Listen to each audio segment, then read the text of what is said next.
Ode to Evening by William Collins, Part 2.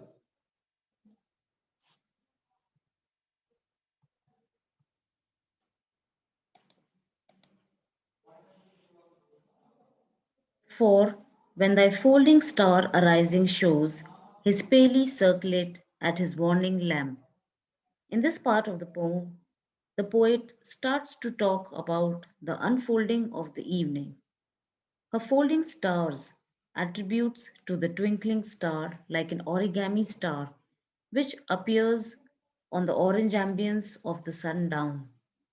A warning lamp is of orange color. So is the pleasant sky at evening. Circlet is a crown which shines silvery. However, since the folding star is so bright, his circlet, that is, the constellations around it, appear pale in comparison.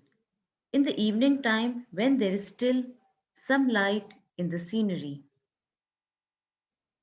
the fragrant hours, and elves who slept in flowers the day, and many a nymph who wreathes her brows with sedge, and sheds the freshening dew, and lovelier still, the pensive pleasures sweet, prepare thy shadowy car.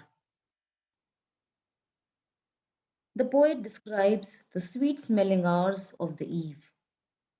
They were the elves who lazed off the entire day, and the nymphs which were busy trying to embellish their brows with pluckers made of tree branches and in the process dropping tears, shedding the dusky dew droplets that covered the land.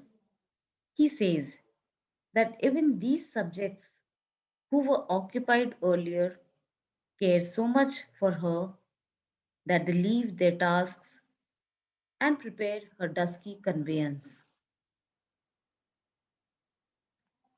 Then lead, calm votaress, where some sheety lake cheers the lone heath, or some time hallowed pile, or upland fallows grey, reflect its last cool gleam.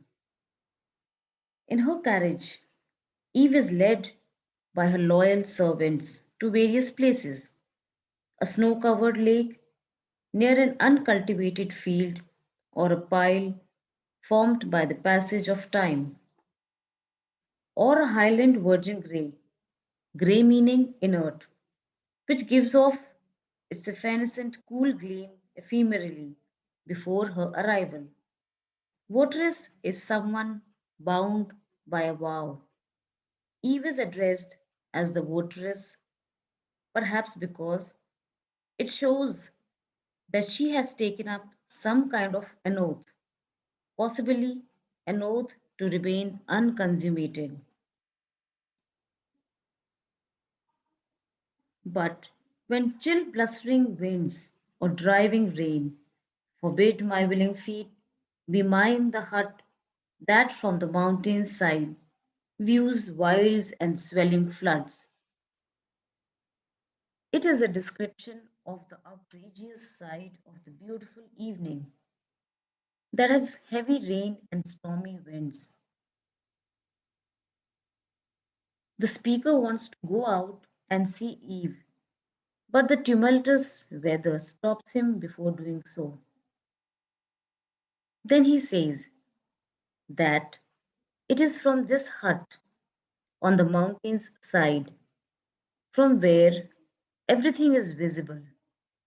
He sees the wild woods and the cascading deluges. The speaker used scenic in My Willing Feet to refer to himself.